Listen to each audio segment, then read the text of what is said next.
Hello, everybody. Welcome to the Redmen TV and your latest Liverpool news update. My name is Dan Clubb, and I'll be with you for the next 25 minutes or so, going through some of your comments, some of your chat, some of your questions as well, as we talk about the latest and biggest news surrounding the Reds in the transfer market. And yeah, it's been a weird few days for Liverpool since the transfer market opened, actually, ironically enough. We obviously got the McAllister deal done nice and early before the window had even opened.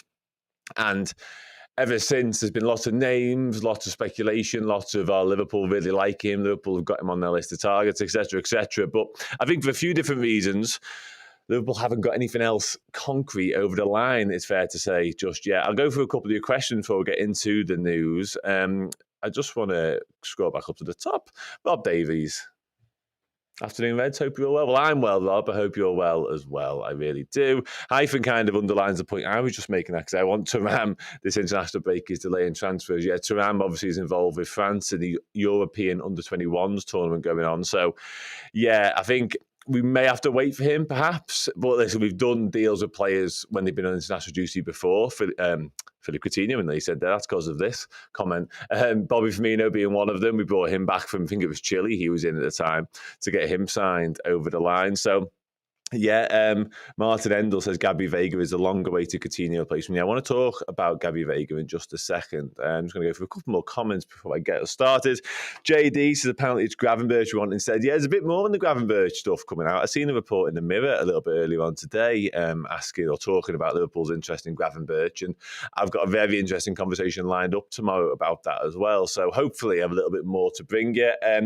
Hazard says, why is the logo green? The logo is green, my friend, because this week is the release of Bobby Firmino Best in the World. That is out on Friday, and you lucky listeners and viewers, whatever you want to call yourselves, consumers of Redmen content, will be fortunate enough to find it on the Redmen TV YouTube. That is this Friday, the 23rd of June. Episode 1 on YouTube.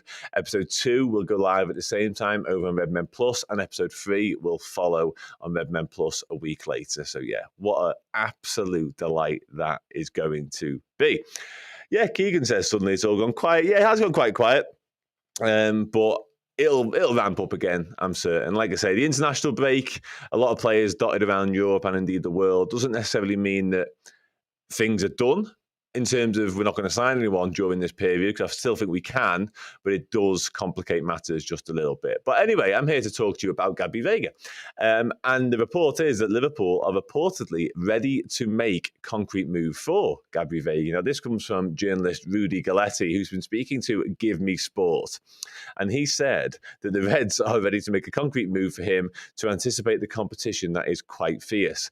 Many top clubs like Chelsea, Man City, Real Madrid and Napoli are interested in Gabri, and he's considering his release clause is set at a fair amount of 40 million euros, which is 34 million pounds. The race for Veiga will be won by the fastest club. So therefore, it would make sense that Liverpool were looking to press on with any move for Gabri Veiga, I think it's fair to say. And he's not a new name, because he has been doing the rounds in Liverpool circles for a couple of weeks now. It's a fascinating one, because it's not one I could really see us going and getting done, if I'm being brutally honest about it, when I first heard the reports. And I think Neil Jones said similar on Journal Insight. It's not a link that made an abundance of sense. But I think the further we go into this transfer window, the more we're going to see the likes of Liverpool have got a target. And if we can't quite make him happen, we go to our next target. We've already seen it in essence, I guess, if you like, with Bellingham not happening. So we're going to get McAllister done. Sound. We probably wanted Mason Mount. That's not going to happen. Do we then go to Gabri Veiga? Is Ryan Gravenberch ahead of him in that pecking order? I feel like there's a little bit of that going on with Thuram and Kone as well. I feel like we want Kefren Thuram. If we don't get him, is Kone the backup to that? Potentially. Yeah. Clarence... Yeah, I've had to pull myself away from the cricket just for a minute, and I won't spend too long talking about it. I've just seen Joe Root get out with what I can only describe as a horror shot before I came downstairs rather. So, yeah, it is gripping. I will be going back to watch it. After lunch it'll be now, but yeah, I'm looking forward to it. I would like to spend a bit more time talking about cricket, given how my own cricket went on Saturday, but I won't. I will move us on. John Thomas. Hi, Dan. Can we wish Paul McCartney a happy birthday, even if he is a Blue Note, 81 years young? Yeah, happy birthday. I mean, Sir Paul McCartney, yeah, we can do that. What a legend, regardless of his allegiances football-wise. What an absolute legend he really is. Yeah, Let's talk some more transfers instead. David says, Gabri Veiga, Kefren Turam and Gravenberch. I assume they're the next three you want. In that order, is it? Or do you want all three of them? Do we need all three of them? We've already got McAllister through the door. We've seen Trent Alexander-Arnold doing a very passable role in midfield, albeit only against Malta. I caveat that. I didn't actually watch the game, but I've heard a lot. I've seen some of the highlights. He was exceptional. Anyway, let's talk a little bit more about Gabri Veiga. I've done a little bit more research, I guess is fair to say, on him. I've seen him a couple of times in La Liga for what was a struggling Celta Vigo side, despite the presence of Iago Aspas. It's hard not to be impressed by him. He's been absolutely outstanding this season. Scored 11 times, got 4 assists in 40 appearances, and he is still so young. Like, I think he's 21.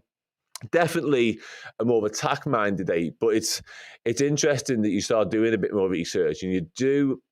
His physicality isn't lacking. I think he's 6 foot as well, which is a decent height. So I think if people are saying Bournemouth have sacked their manager, they can't have sacked Gary O'Neill. I'm sorry. How and why? I'm going to have to very briefly go off topic for that. All for Walk, though, says... That's a hip hop legend, which is a boss name, but that's the comment below with the one to bring up. Here we go. All for Walk says, get Alan from Boca. I presume you mean Alan Varela, or Varela, whichever you want to pronounce it. Yeah, I've seen the reports on him as well over the weekend. He is dirt cheap. Yeah, I'm seeing it now, everyone. Bournemouth sack head coach Gary O'Neill. My head has fell off there, Dave. Cheers for the comment. My head is absolutely... What? Like, keeps him up. Does a boss job of keeping him up, considering he got absolutely hammered 9-0 by the Reds just before he sacked Scott Parker. And then this happened. I don't understand. Anyway, unless Saudi Arabia are coming for a big money move for Gary O'Neill and they're going to pay Bournemouth £200 million to take him off the hands, I don't get that. At all. Anyway, a bit more on Gabri Veiga. Let's come back to it. So what I always like to do, for anyone who's familiar with these live shows, and more particularly my face on them, is I love FBref, and I love using the player comparison tool on FBref, and that's not even an advert, a sponsorship, that doesn't exist, but that's just me saying things that I like. And I used it for Gabri Veiga because I wanted to understand a bit more of what he was like as a player. So some of the names who he compares most of all to in the top 10 are Eberechi Eze, who has also been linked to Liverpool over the weekend as it happened. Nothing really substantial in those links just yet. He is number 1 most like Gabri Veiga, which kind of underlines the point about him being a very attack-minded 8, because I think we'd all say that about Eze as well. Daichi Kamada, who's a player who's also linked to Liverpool earlier on this summer from Frankfurt. I think he's on the move, though. He's a free agent, isn't he, very soon? So he will definitely be on the move. Some other familiar names in there. Golovin from Monaco. From Monaco. Joe Willock from Newcastle. And Abdoulaye Doucouré from Everton, from just down the road there, is also a similar name to Veiga, which, again, to the point, suggests that he's got other strings to his bow. He isn't just like this creator, because one of the qualms I had about us potentially going for Gabri Veiga was the fact that we've got an abundance of attacking midfielders. We've obviously got Harvey Elliott, we've got Curtis Jones, we've got Fabio Carvalho still in the books, and I wondered whether we need to go and sign another one. But if Gabri Veiga's got more to him than that, and he is a bit more physical, he has got a bit more of a presence, and he's still so young, he can still develop into a more well-rounded midfielder, then it would make a lot of sense. And like Rudy Galletti said, really, in the report, there is a race for this player. He's very, very highly thought of. He's extremely talented. At the least clause of 34 million. Maybe Liverpool just feel like we literally can't miss out on him. Like, we just can't let him go to one of our rivals. It could well be as simple as that, and we can see something that we can work with. Carlos B, Green Men TV. Nicely done. Yeah, nicely done. Another comment here. Griffith says, Veiga can also cover for Salah. Yeah, how passable a job he can do with that, I'm not quite sure. But yeah, if he can positionally, if he can even go out there and give Salah a rest for half an hour in a football match, that is something we definitely need. I think Ben Doak could do a little bit more of that this season coming, but we do need more options. I quite agree with you. Dave says, thoughts on the rumours that Saudi Arabia may want Thiago. At what price would you let him go? If we could get our money back for Thiago, for what we paid Bayern, I think I'd be quite happy with that at this point. He's obviously in his final year of his deal. We all know his injury problems. I think if there was a substantial bid to come of any sort, much like the Joel Matip situation, I'd be tempted to cash in. And I absolutely adore Thiago. Like, I think he's just an incredible footballer to watch. I think he's a genius, I really do. And if he stays around, which I assume he will and I expect him to, I actually think dropping him into games and not relying on him playing all the time will get the very best version of him. And I think he could be the most luxury of luxury players who actually has a big influence on our season. That's me being very optimistic. But part of the problem with Thiago has been is we've been asking him to play time and time and time again. And that's caused problems, essentially. You can almost see his power bar. I said it the other day on a different show. You can see his power bar diminishing, and eventually you know he's going to get injured. And of course he does. Please don't drop Trent in the midfield. He just needs to adjust the defensive game. His crossing from the right flank is unbelievable. Yeah, it's an interesting point, actually. It's one I raised with Josh on a deep dive recently, Josh Williams, because to the point about his crossing, in this new role that he was playing, even in like the hybrid right back / midfield role, we're not going to see him down the right hand side as much. And how many wonderful assists he produced from down there. We always remember, on topic, the Bobby Firmino one in the Club World Cup semi-final. You know, what a ball that is. Like, very few players on the planet can produce that. And if we're not going to get Trent into those type of positions again, we may well suffer because of it. But don't get me wrong, Trent is phenomenal in the middle of the park as well. So we may have to give and take with one hand and with the other. You know what I mean? Daniel plays. Do you think Jordan Henderson will have a hard time this season starting, so he may leave? I don't know if he'll leave because of it, but I think he'll have a hard time starting more games, quite frankly, because I think his role will change. I've said it for a while now. I just think he should become James Milner. Now, a lot of people argue it's sort of 1 year too late for that. Maybe should have become James Milner previously, but we already had James Milner. So I do think we'll see a lot less of Jordan Henderson starting games. He'll probably be able to pick and choose the games he starts, much like with Thiago as well. We might have that luxury with him. But I don't think his days are done as a serious contender for Liverpool minutes. But I would be surprised if he played the same amount of minutes as he played this season, let's put it that way. If Henderson plays the same amount of minutes as he just did in the year gone by, we haven't signed enough midfielders, quite frankly, and that's not what we want. We want at least two more, in my opinion. Gabri Veiga could be one of them, to come back to the topic. Got a few more comments I want to talk about first, though, because my mate, Grace Khan, Football Carnage, how we doing, my buddy? You all right? Can't believe you're missing the Ashes, Dan. No, neither can I. Duty calls and all that, I think they describe it. Our mate Steve, our mutual friend Steve, is now sat upstairs watching the Ashes while I slug away in this boiling hot room down here. But yeah, I'll be back up there. I'll be back up there very shortly. Don't worry about that. A couple more comments now before I go back to what I want to talk about. What have we got here? I'm aware. Oh, okay. Isaac McAvery says, I'm aware this is probably a really stupid shout, but how well do you think Robbo would do in DM? He's got pace, strength, and defensively solid. He has got those three things. I don't know how well his awareness would fit in for a start. And although he's obviously a brilliant deliverer of a ball, particularly a moving ball at that, I don't know whether his technique could stand up. The reason Trent's done it so seamlessly well is because he's got those defensive attributes that you highlight there, and that defensive awareness, but also is brilliant with what he can do with a ball at his feet, puts him head and shoulders above most in the planet, like I've already said once before. There's only like Kevin De Bruyne really who can even match up to him in the Premier League, in my opinion. So I don't think Andy Robertson has those qualities, as brilliant as he is. So that's probably the biggest reason. I wouldn't suggest that to think. David, which centre-back do you think will sign? I think we'll sign Mickey van der Ven. And that's just me saying things again. I think he makes a lot of sense. I really do. Anyway, back to the reason I was here to talk in the first place. I want to bring up Gabri Veiga's strengths and weaknesses, actually, as well, just while I'm on the topic, because if we just scroll down here, this is who scored. So his strengths and weaknesses are listed as long shots being very strong, through balls being strong, dribbling being strong.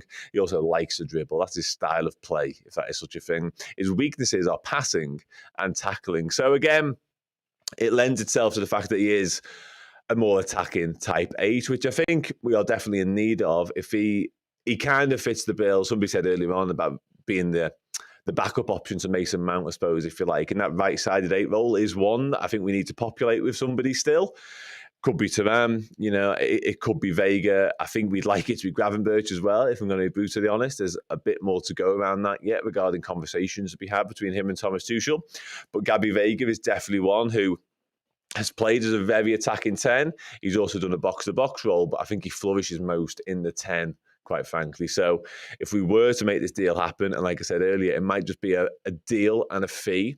When you look at a gift horse in the mouth is the expression I'm looking for. We might be looking at Gabri Veiga, somebody amazingly talented, and with all the interest from Chelsea and the like around him, just go, we can't leave him there. We just can't leave him there for 34 million, quite frankly. Empire Antiques and Vintage. That might be a nice little plug for your shop there. It's nicely done. Might be a shop, might not be. He's 21 with very high potential. Yeah, exactly. 21 years old. Already, representing Spain at youth levels and stuff like that. The potential is astronomical. And listen, we already spoke about Thiago. Maybe we see him, the future Thiago in Gabri Veiga a little bit in terms of what he can offer, sort of the heights he can reach. And again, normally for these type of players, when you look at release clauses, especially from Spain, actually, don't get me wrong, it's normally Barcelona and Real Madrid who slap these type of prices on. You're talking sort of upwards of 90 million. This kid's 34 million. And that essentially, I think, is what we all expected to pay for Alexis McAllister. We all thought he, at the start of the speculation, was going to be around the 70 mark, and nobody really cared. Everyone's like, yeah, £70 million, go and get it done. Lots of reasons behind that price tag. Really good season in the Premier League. Just won a World Cup. Brighton are hard to deal with, etc.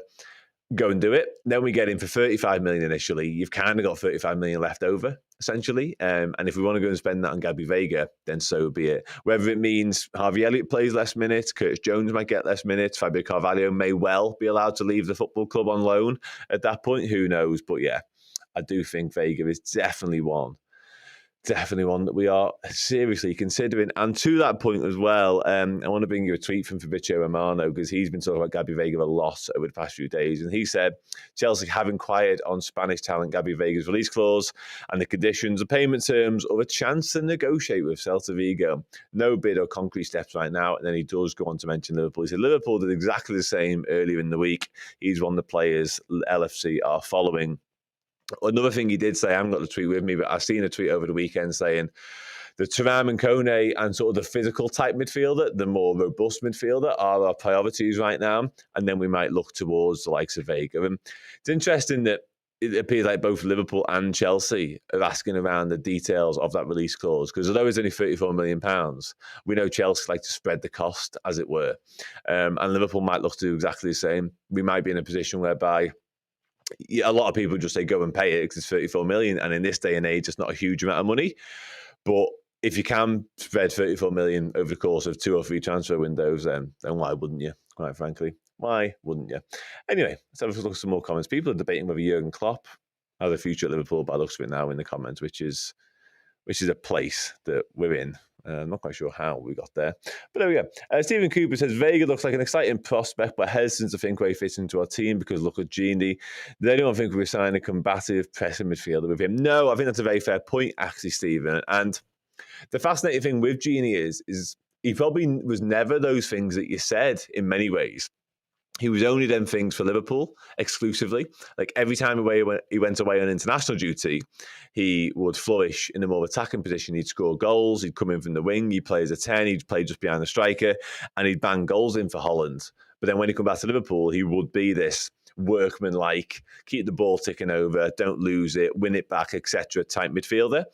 But that was only for Liverpool, because obviously beforehand for Newcastle, he was a winger who scored goals, got in the box, etc. So, yeah, it's difficult to judge players, I guess, in that sense, because Liverpool and Jurgen Klopp can turn players that seem like one thing into something completely different. So, yeah, Veiga might fall into that category. We might have seen something with him. And I suppose, in a way, Cody Gakpo fits into that category already, because all the conversation around Gakpo and what he'd done previously was he'd played as either very much a 9 type 9, as in a genuine striker, or predominantly from the left wing, comes into Liverpool and he's suddenly the Bobby Firmino 2.0 that we all thought didn't exist, and he can do a very, very good job as a false 9. So we might have spotted something in Gabri Veiga that we can see as well.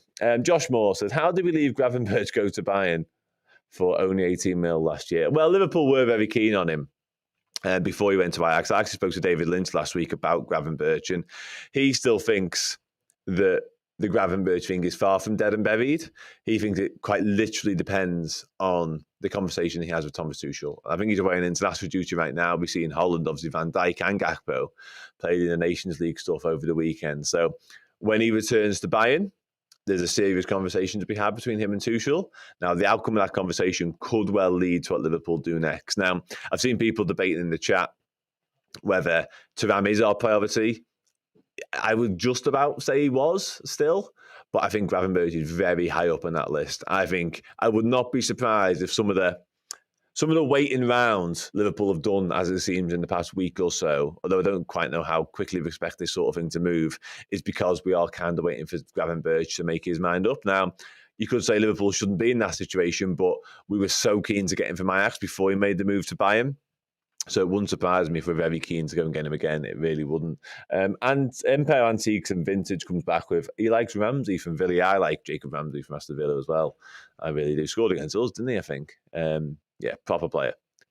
Unfortunately now, with how good Aston Villa have been towards the back end of the season under Unai Emery, I think getting a player out of Aston Villa could be really difficult. I think if they'd have finished where Gerrard left them, which was like 16th, with all due respect, of course, we might have been able to go and knock on Villa's door and say any chance of Jacob Ramsey. But as it stands now, they've got into Europe, they're on the up. I don't think it'll be that easy. Mark Henry, is it the wrestler? Says, Dan, any rumours on us being linked with Keita Nakamura? Yeah, there were. This is the guy from Lask in Austria. I touched upon this last week at some point. We have been linked to him. I think Borussia Dortmund and Aston Villa, ironically, with the other two clubs linked. Another attacking midfielder type who can do a job from the left-hand side in terms of on the wing. So I don't know how natural a fit that is. We're already debating the Veiga fit and whether that works. I think having already signed McAllister, we've already got Curtis Jones. I don't know if Nakamura is one that will necessarily pull the trigger on, but possibly, quite possibly. Let's just have a few more comments here before I start to wrap up. What's this one saying? Here we go. Alvin asks, he said, the good thing about Veiga is that he's used to playing as an RCM role. All of the players we are linked to are mainly playing the left-hand side. I am not sure Thuram can play on the right-hand side. And to that point, actually, I bring up this comment as well. Great comment, though, actually, yeah. You're right about Veiga being a natural fit on the right-hand side, absolutely. Now, Thuram isn't a natural fit on the right-hand side. He's predominantly he started out his career, actually, as a defensive midfielder, and he's moved progressively up the field thereafter, but he has played on the left-hand side. But I spoke to your expert, Alex Barker, recently, and we spoke about his final product and what he's been incapable of producing, I think is probably fair to say, because his numbers aren't outstanding for somebody so gifted and for somebody who offers so much in terms of his physical presence as well, actually. His numbers aren't great.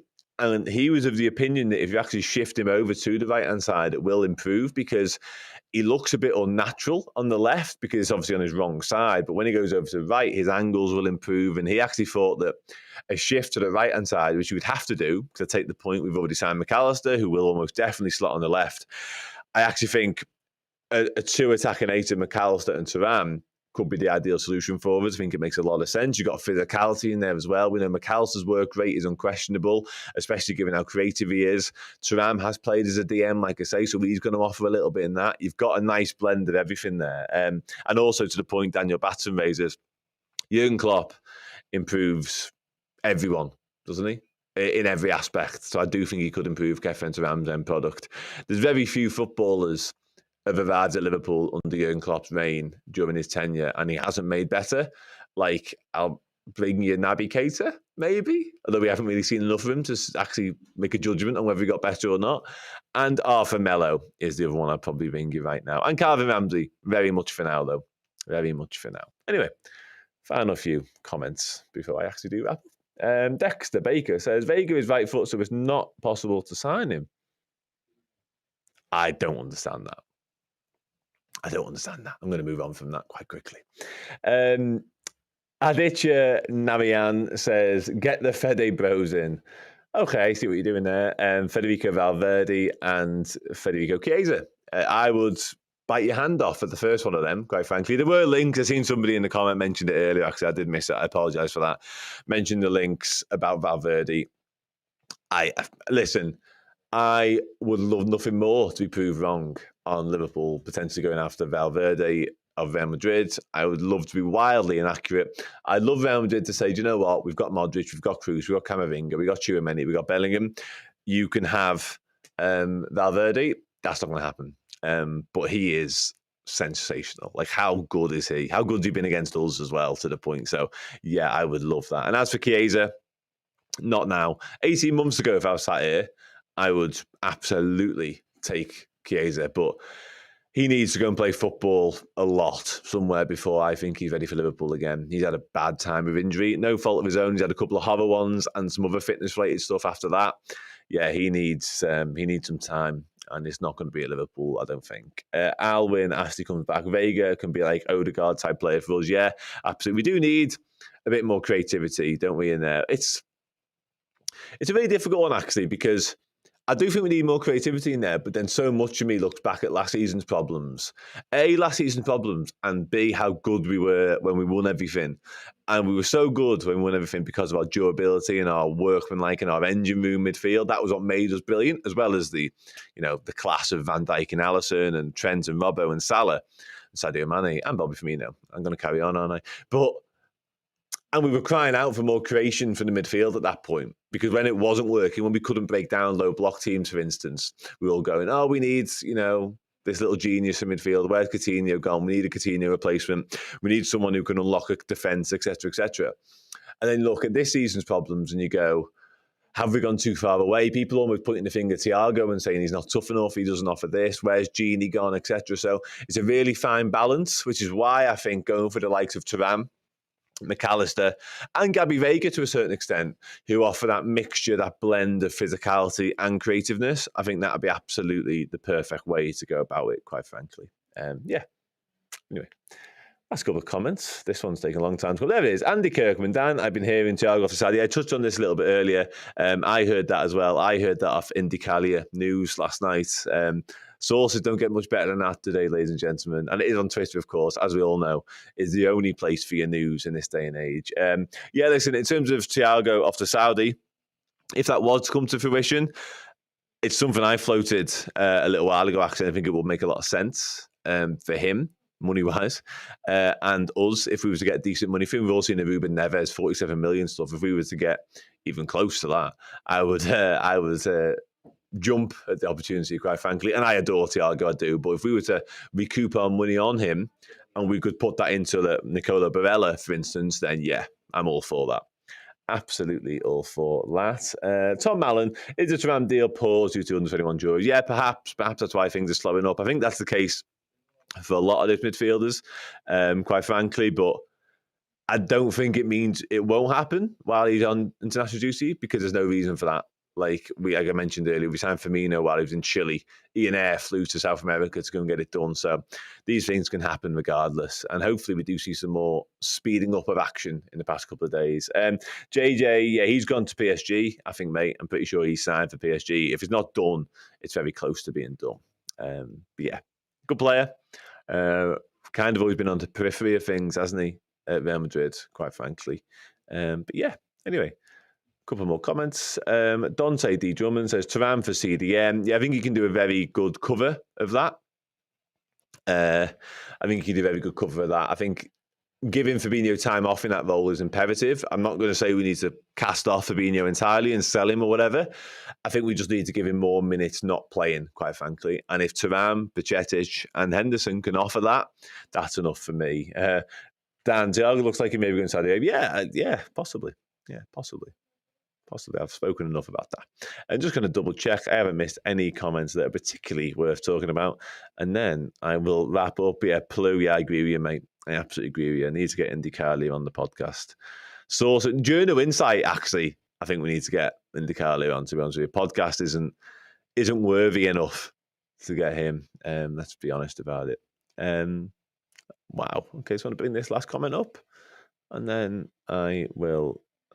Aditya Nyarian says, there are some great midfielders available. Even Joe Linton can be a Genie replacement.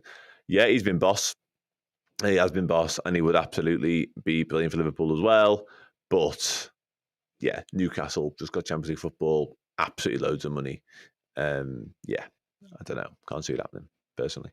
Last comment. and then I will wrap up. I promise. That's not the one. That is not the comment I wanted to bring up. It's not, by the way. I've spent half my life playing cricket. Not having that. Anyway, this is the last comment I want to bring up. Nil Dromo Lavia says Gravenberch. Yeah, I just sprung to mind. Somebody earlier on asked me, I think it was Lavia or Varela. And it'll be Lavia, by the way. I apologise, I missed it. It flew up, but I did see it, and it'll be Lavia. Hope you're still watching. Gravenberch, yeah. Again, I mentioned it earlier. Possibly, I think we're waiting for a conversation to be had between player and manager in that instance. Yeah, Hazard, now you can laugh. Now you can laugh, my mate.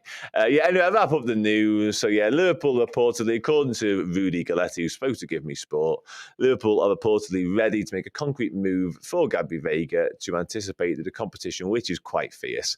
Man City, Chelsea, Real Madrid and Napoli are all in the mix. And there's a £34 million release clause, which Liverpool and Chelsea have reportedly been asking about this week. And Rudy Galletti also says the deal will be won by the fastest club. Keep leaving your comments in there. Do we fancy a bit of Gabri Veiga? Are we all in on Thuram? Do we just want Gravenberch? Names everywhere, quite frankly. 150 for 5, Clarence. Right, I need to go watch it. Okay, anyway, that'll be all for this Liverpool transfer news update. Thank you very much for listening, watching and interacting as ever.